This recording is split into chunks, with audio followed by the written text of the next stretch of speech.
Bonjour à tous, encore une fois. Merci beaucoup, les frères et sœurs africains, pour vos commentaires, pour votre support, pour ma dernière vidéo qui parle de l'esclavage en Libye. Et beaucoup de commentaires. J'ai même eu une femme ou une fille. Il y a eu beaucoup de gens qui ont cru que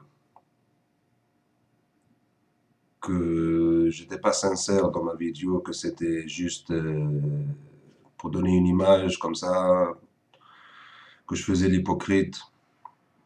Non, je faisais pas l'hypocrite du tout. Et je sais que c'est dur à croire parce que je sais qu'on n'a pas l'habitude de voir des Arabes qui parlent de ces choses-là. Je sais, je suis au courant. Je suis arabe génétiquement. Je suis arabe génétiquement, mais spirituellement, je suis et j'ai toujours été et je serai toujours africain. Spirituellement, j'ai toujours été africain. J'ai même quitté l'islam à l'âge de 12 ans. J'ai pratiqué le bouddhisme. Après j'ai regagné le mouvement Rastafari. Après, je me suis intéressé beaucoup à la spiritualité occulte de l'Afrique. Et c'est comme ça que je vis aujourd'hui, depuis des années. Maintenant, j'ai presque 33 ans. Je suis végétarien, ça fait 14 ans. Je pratique les spiritualités anciennes, l'animisme, toutes ces choses-là. Les, euh, les connexions avec les esprits. Je pratique ces choses-là. Et oui, frères arabes, musulmans, si ça vous ne plaît pas et que vous voulez être fanatique et que vous voulez me tuer, venez. Venez. J'ai pas peur de vous. J'ai pas peur de vous. Je suis comme ça. Je suis comme ça parce que j'ai compris certaines choses que vous n'avez pas encore compris. Dans ma vidéo, je parle contre les Arabes, contre ces Arabes. Je veux être clair, je suis pas raciste contre mon peuple. Mais en même temps, je dois montrer les erreurs que mon soi-disant peuple commis. Je dois en parler. Il y en a marre d'être enfantin. Ah, tu es avec eux, tu n'es pas avec nous, tu es avec nous, tu n'es pas avec eux. Non, je suis avec la justice, je suis avec la vérité, où qu'elle se trouve, où qu'elle se trouve. Et je ne parle pas de religion quand je parle de vérité, ok? La religion n'est que euh, croyance, n'est que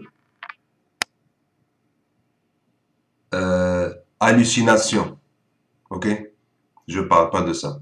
Vous qui voulez croire, vous voulez halluciner, partez halluciner. Moi, j'hallucine pas depuis l'âge de 11 ans, 11 ans, 12 ans. J'ai arrêté d'halluciner. Ok? C'est pas ça. Mais sinon, je veux parler un peu rapidement parce que souvent je tarde dans mes vidéos. J'étais en train de voir la vidéo là de la manifestation là de Paris. J'ai beaucoup aimé. Ça m'a beaucoup touché. Je sais, encore une fois, je sais que c'est bizarre de voir quelqu'un qui me ressemble prendre une telle position avec les Africains, avec les Noirs.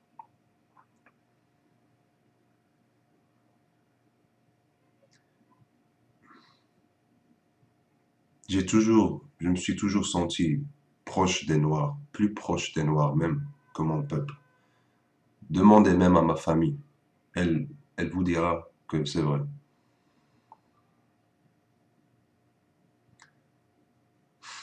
Demandez à tous mes amis noirs, ils vous diront, ils n'ont jamais rencontré un arabe comme ça, qui aime tant le peuple africain, qui est tant connecté avec le peuple africain. Ce n'est pas pour me glorifier, ce n'est pas pour frimer, c'est juste la vérité, c'est tout. Je suis qu'un simple être humain comme tout le monde, je ne suis pas un Superman. Mais ce qui fait de quelqu'un un homme grand ou une femme grande, c'est sa profondeur et sa sincérité.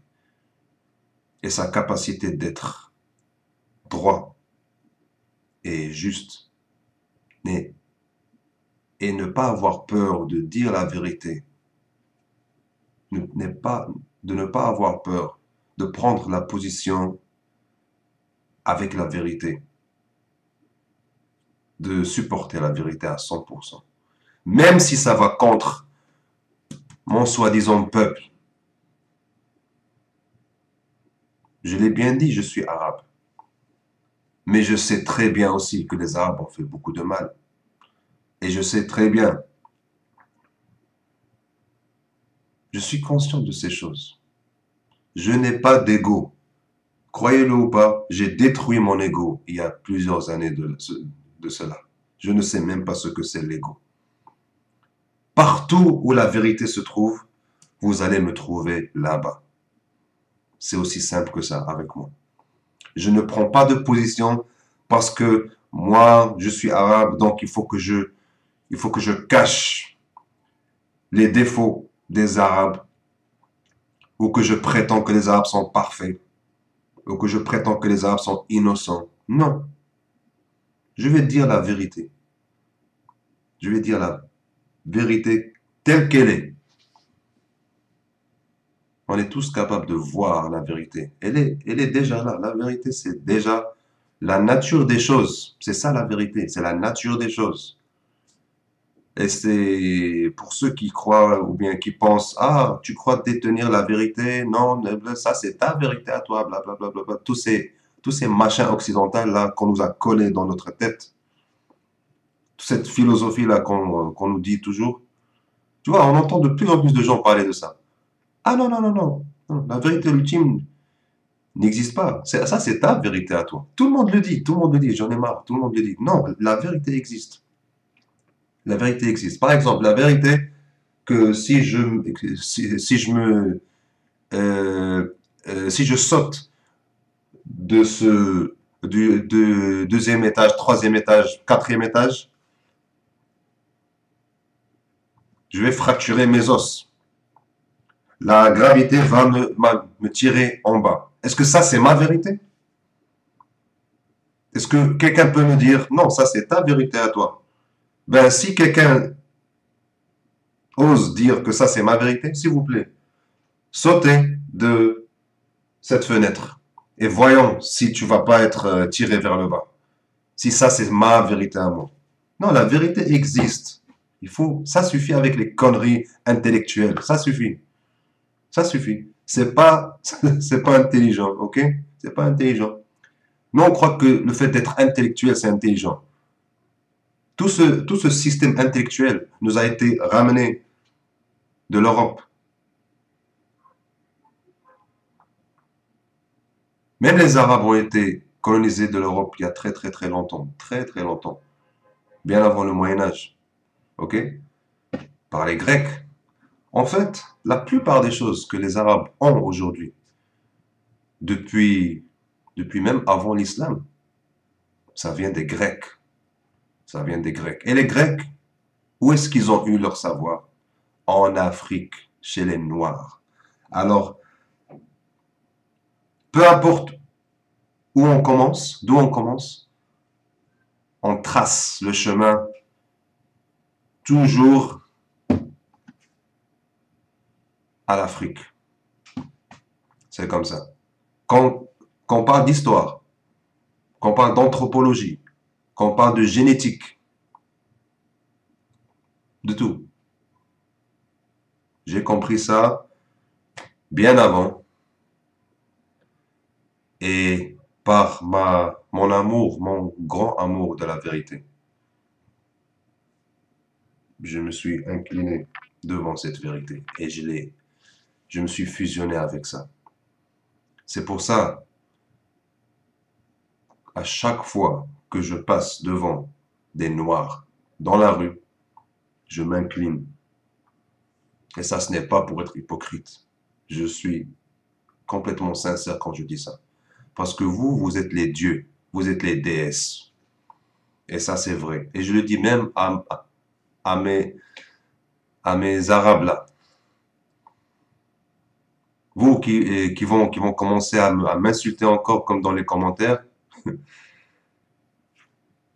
oui, le peuple noir. S'il n'y avait pas de peuple noir, vous ne serez pas là. OK? Vous ne serez pas là. Donc c'est la moindre des choses de rendre hommage à vos ancêtres et à nos ancêtres, les noirs. Ah, tu parles trop de race là, blablabla. Tout le monde est pareil. Oui, on est tous des êtres humains, oui, c'est vrai. Je ne suis pas en train de dire que il y a quelqu'un qui est supérieur à l'autre. Non. Mais tout de même, il faut reconnaître les racines. Tout de même, il faut reconnaître les ancêtres. Tout de même, il faut reconnaître l'origine de chaque chose. Les Africains ne sont jamais considérés supérieurs aux autres races. Toute cette haine-là que vous voyez, parce que j'ai vu une vidéo l'autre jour là, d'un Français, d'un Arabe qui habite en France là, barbu. Il dit, ouais, c'est bien ça, ouais, mais on en a marre d'entendre certains noirs dire des choses racistes contre les Arabes, on n'est pas tous pareils. Ils prenaient trop la défensive. Mais mon frère, il faut comprendre leur position quand même. Il faut que tu sois reconnaissant qu'ils ne se sont pas euh, euh, que les Noirs ne se sont pas levés pour nous tuer. Il faut être reconnaissant. Je te jure, si les Arabes avaient vécu la même chose que ce que les Africains noirs ont vécu depuis l'esclavage, croyez-moi, tout ce terrorisme-là que vous voyez au Moyen-Orient, ça c'est rien. Vous allez voir que les Arabes vont commencer à égorger tout le monde. Ok? Alors tais-toi, tiens-toi bien, mon frère, ok? Tu dis n'importe quoi. Il faut comprendre d'où viennent ces gens-là. Mais tu ne comprends pas ça parce que t'es trop ancré dans ta religion, tu es trop ancré dans tes croyances, tu es trop ancré dans ton ego, dans ton, dans ton identité. Ah, arabe, musulman, ouais, ouais. Écoute, non, non, ça marche pas comme ça. Ça marche pas comme ça. Faut un peu baisser un peu tout ce, euh, tout ce, tout ce n'importe quoi.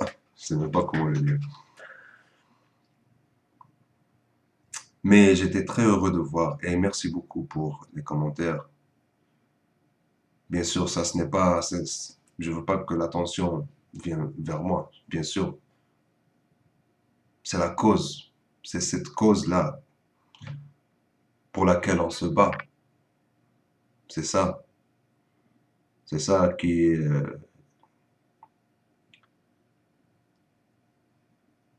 c'est ça, c'est, c'est sur ça qu'on veut garder l'attention. Mais tout de même, je vous remercie pour votre gentillesse et pour votre amour.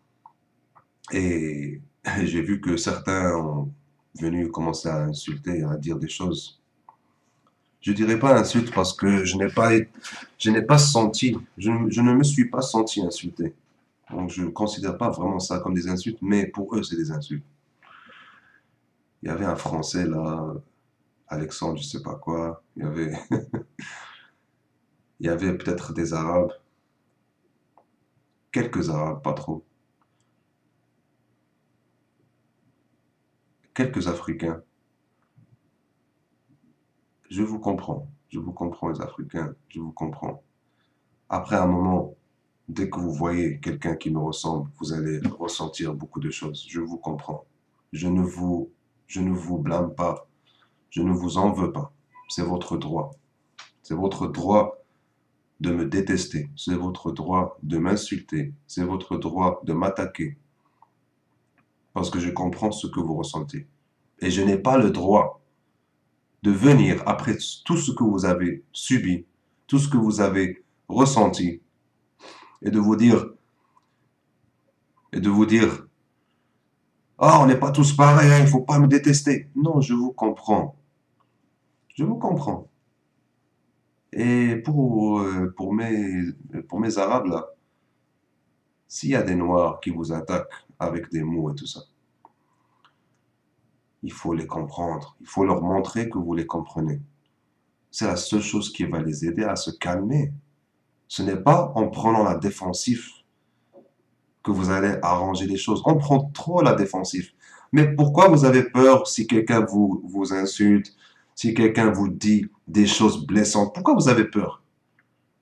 Mais il est en train de parler. Il vous a même pas, il vous a même pas touché. Laissez-le parler. Laissez-le exprimer sa colère, sa peine. C'est normal. C'est normal. Je pense que il faut que tout le monde, tout homme et femme au monde, doit, on doit inclure la psychologie dans notre éducation mondiale, même si je suis pas d'accord avec plein de choses qui se passent dans l'éducation, mais bon. Mais on ne comprend pas l'état psychologique des gens. Quand quelqu'un est en colère et tout, il insulte, il dit, automatiquement, on le voit comme lui contre nous. Mais comprenez-le, il a vécu des choses qui l'ont rendu comme ça, mais comprenez-le. Son intention n'est pas de vous faire mal, de vous tuer, mais il ne peut pas exprimer autre chose. Si la seule chose que vous ressentiez, c'est la peine, c'est la colère, c'est la douleur, comment vous pouvez exprimer autre chose? Comment? Vous demandez trop à ces gens-là. Vous demandez trop aux gens. Ah non, non, ne me parle pas comme ça, non. Ne m'insulte pas. Mais c'est leur droit d'insulter, de dire ce qu'ils veulent, parce que c'est tout ce qu'ils ont sur le cœur. Laissez-les libérer tout ça de leur cœur. Vous allez voir, quand vous allez les laisser exprimer tout ça, et leur montrer que vous comprenez, pas par hypocrisie, mais par sincérité, vous allez voir que eux-mêmes, ils vont revenir vers vous, ils vont dire, ne prenez pas ça personnel. Vraiment, j'étais juste blessé. Ce n'est pas contre toi personnellement, c'est juste. Vous allez voir. Mais même si ça se passe, même si ça n'arrive pas, même s'ils viennent pas vers vous pour dire ça, c'est pas grave non plus. C'est pas grave non plus. Je veux pas que vous montriez que vous comprenez parce que vous attendez à ce qu'ils reviennent vers vous pour dire pardon. Non, c'est pas grave. Ce n'est pas un problème. Il faut être mûr. Il faut être mûr. On a trop on est trop enfantin. Il y a beaucoup de gens, même ici, au Maroc, où je vis. Non, ils n'aiment pas les critiques. Tu les critiques, ça y est. Prends la défensive, ne parle pas. Toi, c'est contre moi c'est contre toi. On se connaît plus. Mais arrêtez avec ces choses-là. On est comme ça parce qu'on est devenu gâté dans ces pays-là. On est gâté. Partez par exemple en Palestine, partez en Syrie et tout ça, en Irak. Essayez d'avoir les mêmes comportements là que vous avez, les comportements gâtés. Ah, ne me parle pas comme ça, ne crie pas. Va là-bas. Les gens là-bas, parce que leur vie, chaque jour, est menacée, ils ont compris ce que c'est la valeur de la vie. Ils se, ils ne sont plus concernés par ces petites choses-là, par ce que les gens ici sont trop concernés avec. Ah, il m'a insulté. Ah, ça y est. Même si c'est la meilleure personne pour vous.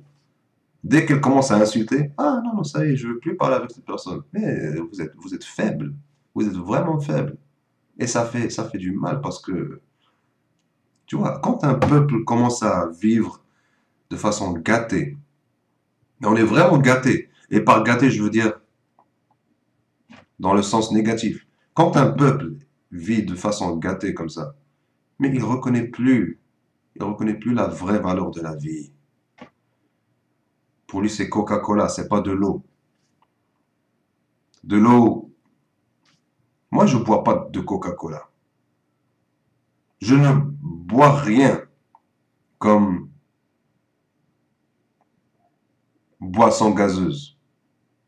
Je bois que de l'eau, que des jus de fruits. Même les jus de fruits, ça doit être pressé, préférablement par moi ou par quelqu'un de proche. Je ne mange pas de viande rouge, je ne mange pas de poulet. Occasionnellement, je peux manger de poisson, occasionnellement. J'évite tout ce qui a de l'amidon.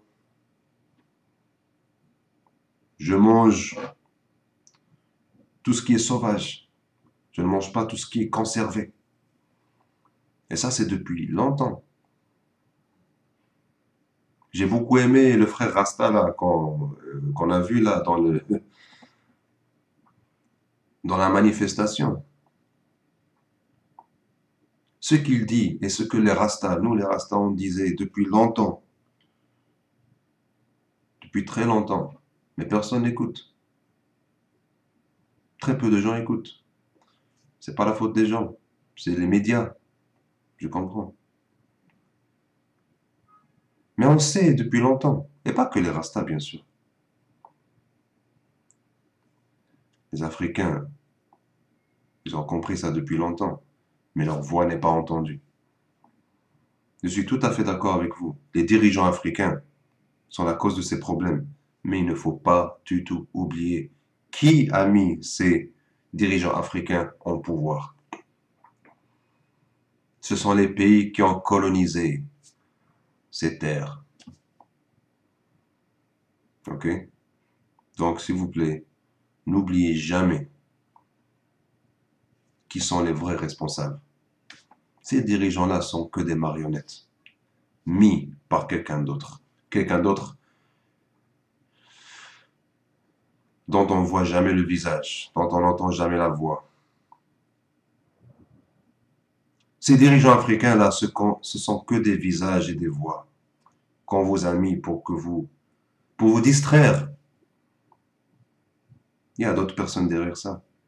C'est eux les vrais responsables. Vos frères et sœurs dirigeants là, je suis sûr et certain que même eux, tout au fond d'eux, il y a encore un tout petit peu d'humanité. Qu'ils font exprès de ne pas voir ce côté humain en eux pour pour qu'ils n'ont pas de crise ou pour qu'ils ne se réveillent pas parce que c'est trop douloureux, c'est trop pénible de savoir que c'est moi la cause de la souffrance de mon peuple. Alors il fait tout pour se mentir, il fait tout pour être hypocrite avec lui-même.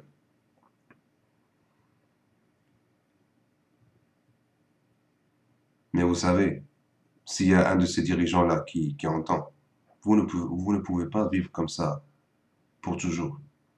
À un moment donné, surtout si la mort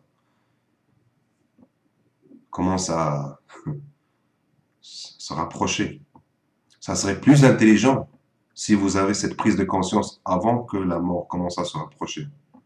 C'est stupide de changer juste quand la mort s'approche. Mais tout de même, quand la mort s'approche de vous, votre vie commence à atteindre sa fin, mais vous allez voir que vous ne pouvez plus dormir le soir. Vous allez voir que toute votre richesse que vous avez, votre argent, vos villas, etc., ça ne vaut rien devant une vie, devant, devant la vie d'un être humain, la vie d'un être vivant même.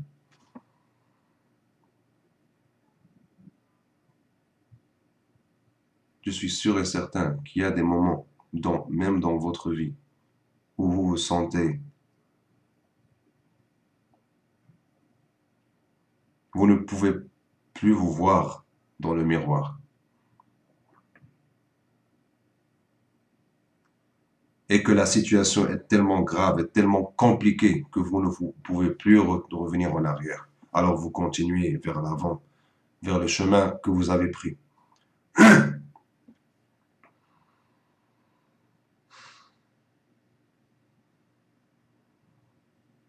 Vous voyez, c'est ça le prix à payer quand on est lâche.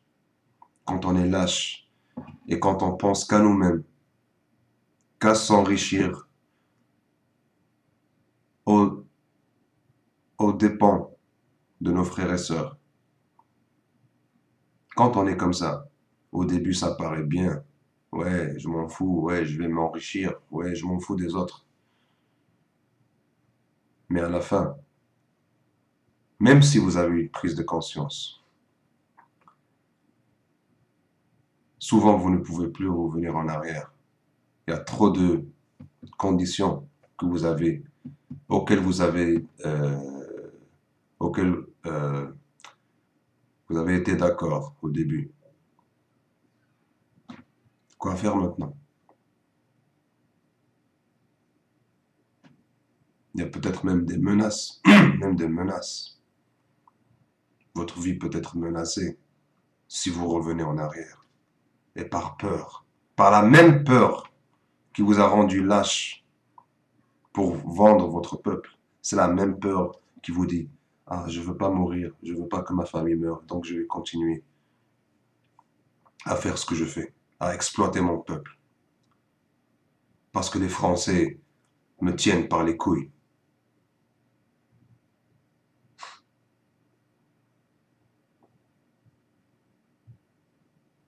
Vous les dirigeants qui sont comme ça, qui ont le courage de dire que vous ressentez ça de temps en temps.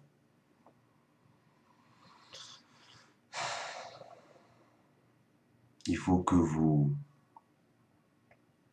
faites quelque chose. Revenez en arrière parce que la direction que vous avez prise n'est pas la bonne. Revenez en arrière et arrêtez d'avoir peur.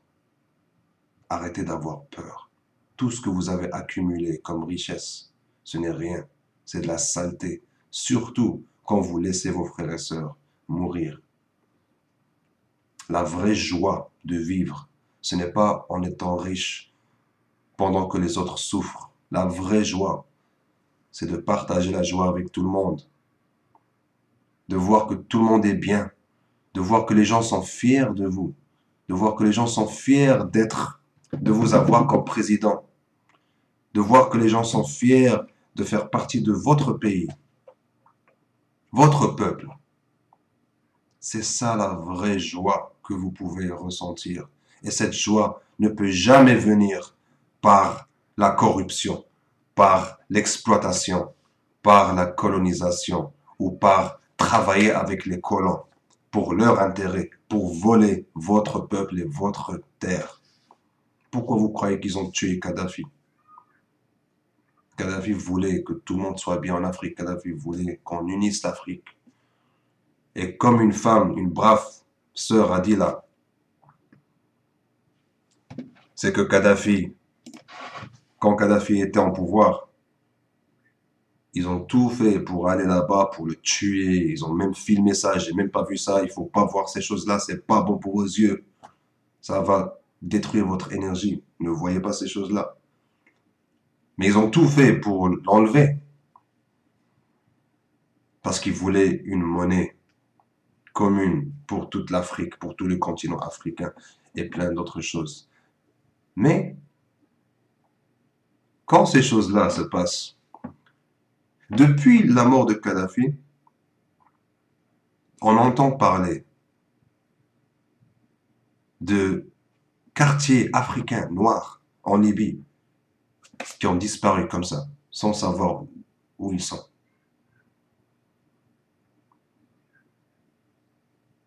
Et maintenant, on est en train d'entendre qu'ils sont torturés à mort, tués, violés, hommes et femmes, violés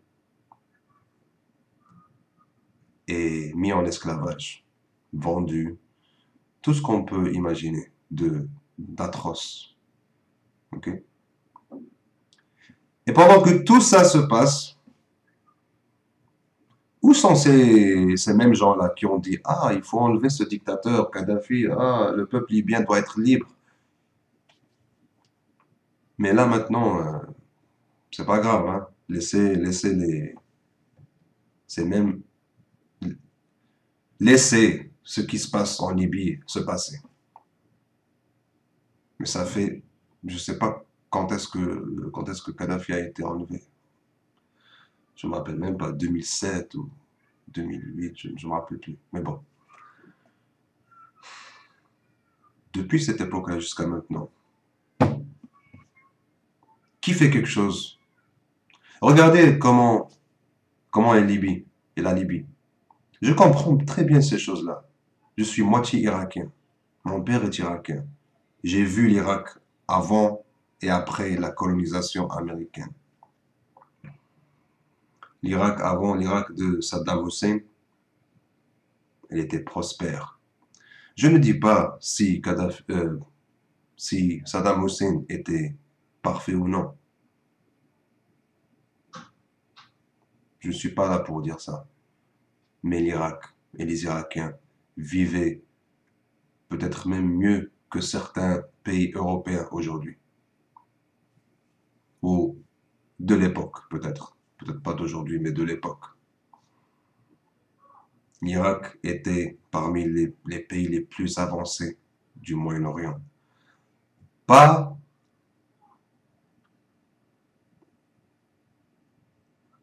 pas grâce aux Américains, comme on voit en Arabie Saoudite et tout ça. Ils n'étaient pas des gros qui ne fait que manger, dormir et dépenser de l'argent. Mais les Irakiens, c'est un peuple très fier. On a toujours été des gens qui défendent la justice. Je viens de ces gens-là. Peut-être c'est pour ça que j'ai cet élément de justice en moi. Je l'ai irrité, peut-être bien. Ou peut-être c'est que parce que ça c'est moi. Parce que je, je reconnais l'importance de ces choses-là. J'ai toujours été comme ça, depuis mon enfance. On m'a jamais éduqué pour faire ce que je fais. Mais l'époque de Saddam Hussein, par exemple, et on disait qu'il était dictateur, qu'il maltraite son peuple, etc., etc., etc. On l'a enlevé. Regardez maintenant l'Irak, comment elle est. Il n'y a pas de sécurité. Il n'y a pas de sécurité. On peut vous tuer et on ne sait même pas qui vous a tué. Mon oncle et mes cousins, ils vont en Irak de temps en temps. Ils me disent que vous entendez des bombardements chaque jour, juste à côté. Alors, à n'importe quel moment, vous pouvez mourir. Mais les gens ont tellement pris l'habitude de ça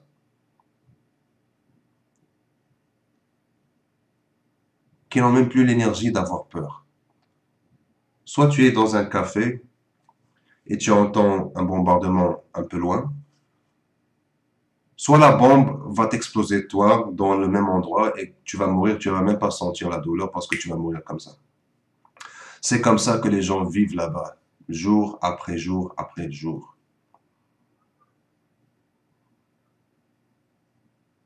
On a enlevé Saddam Hussein, on a enlevé Kadhafi pour dire qu'on va améliorer ces pays-là. Est-ce que ces pays ont été améliorés?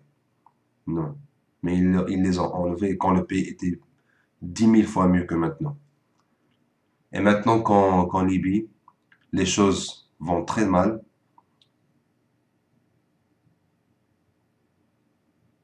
on prend les Africains comme esclaves. Il y a des enfants avec des fusils, des enfants libyens avec des fusils. Personne ne parle, personne ne fait rien. Ces gens-là qui ont dit que oui, on doit enlever ces dictateurs, vous êtes où maintenant? Vous êtes où? Vous êtes où? Et vous, qui me parlent dans les commentaires, me disent, pour me dire que je suis hypocrite. Voilà les vrais hypocrites. Ces gens qui disent qu'il faut enlever le dictateur alors que maintenant ils font rien pour ces peuples, pour ces pays. Voilà les vrais hypocrites. Pourquoi vous n'allez pas vers eux pour leur dire que c'est eux les hypocrites? Il ne faut pas avoir une vision superficielle des choses. Juste parce que vous voyez que j'ai le visage d'un arabe ou bien le corps d'un arabe. que automatiquement, ah, ça c'est un hypocrite, il peut pas être sincère. Pourquoi?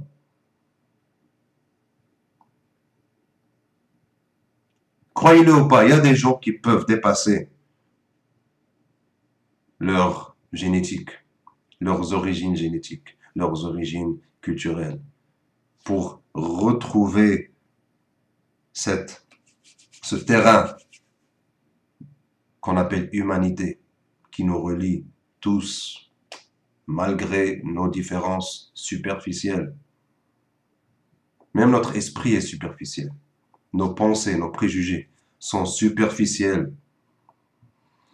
Si vous arrivez à vous connecter avec la souffrance des gens, avec la joie des gens, avec le plaisir des gens, avec la tristesse des gens, avec toutes ces choses-là qu'on ressent tous, alors là, c'est pas important de parler de qui est noir, qui est pas noir.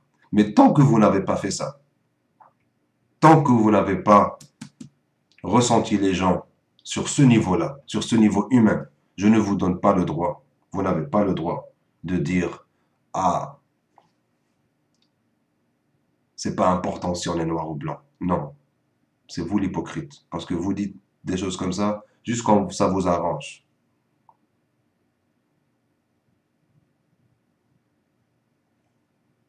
Alors, je suis très heureux de voir cette manifestation-là. J'étais en train de la voir. Je l'ai presque fini là. Très heureux de la voir. Et encore une fois, je voulais remontrer ma solidarité avec le peuple noir. Et je veux vous dire, ça ce n'est pas une position de défense. Mais je veux vous dire que même nous les Arabes, on n'est pas d'accord entre nous-mêmes. Il faut bien comprendre ça. Il y a beaucoup d'Arabes qui pensent comme moi à propos de ces sujets-là, qui considèrent les autres personnes, noires ou autres, comme leurs vrais frères et leurs vraies sœurs. D'ailleurs, j'ai dit ça dans mon autre vidéo, mais on n'entend jamais parler de ces gens-là. Je comprends votre haine, je comprends votre colère, je partage votre colère, croyez-le ou pas.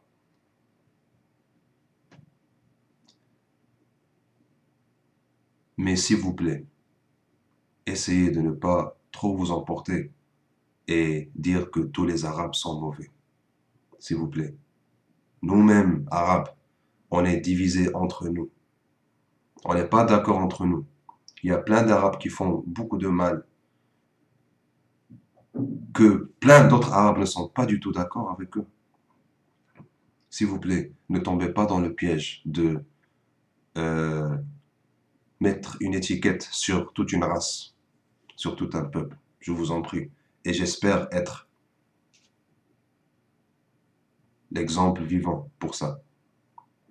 Avec cela, je vous redis et je vous rappelle que je suis entièrement avec vous, avec le peuple noir, parce que vous m'avez appris tant de choses. Vous êtes mes professeurs, vous êtes mes maîtres, et vous êtes mes dieux.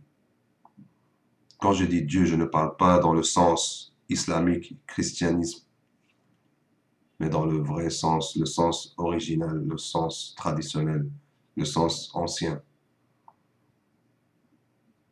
D'accord? Alors, et j'ai beaucoup aimé ce que quelques Africains dans la vidéo ont dit. Leur religion et tout ça, il a même touché sur la religion.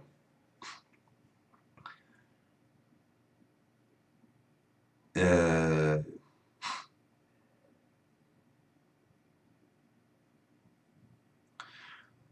peu importe vos religions, rappelez-vous toujours de vos racines. Vous croyez que la religion des Arabes, c'est l'islam? Croyez-moi, et ça, c'est même mon père qui me l'a dit, même quand j'étais jeune, c'est que l'islam lui-même a détruit la culture des Arabes, les religions des Arabes, les religions avant l'islam. et plein de choses avec. Parce qu'ils étaient contre la musique, ils étaient contre l'art, ils étaient contre plein de choses. Ils ont détruit plein de choses. Ok? Donc nous, l'islam, ce n'est pas notre religion. Peut-être plein d'Arabes se considèrent comme ça. Mais en Irak, on a toujours eu des musulmans, des chrétiens, des juifs et même des païens qui ont des religions bien avant les religions abrahamiques. D'accord? Je m'identifie plus avec ces Arabes-là. Ces Arabes qui existent bien avant l'islam, bien avant le christianisme, bien avant le judaïsme. C'est avec ces Arabes-là que je, que je me, que je m'identifie. Ces Arabes qui avaient encore la peau foncée, qui étaient presque noirs même, qui étaient noirs peut-être, il y a un moment, avant qu'on les colonise et qu'on a eu ces métissages qu'on voit aujourd'hui. C'est avec ces Arabes-là que je m'identifie. Donc, encore une fois, je vous remercie pour votre support, pour votre amour. Je suis très heureux que vous m'acceptiez comme votre frère. J'ai vu que pas mal d'entre vous me disent mon frère, merci mon frère, courage, que Dieu te bénisse. Je suis très touché par votre amour. Merci beaucoup. Et je vais bien sûr faire encore de vidéos comme ça. Je suis désolé, vous voyez toujours mon lit derrière moi. Je sais que ce n'est peut-être pas la décoration idéale pour faire une vidéo, mais c'est comme ça, j'ai ma caméra de PC ici devant moi. Là, il fait froid un peu, j'aime pas trop sortir pour faire des vidéos dehors. Vous voyez, donc, en tout cas, merci beaucoup.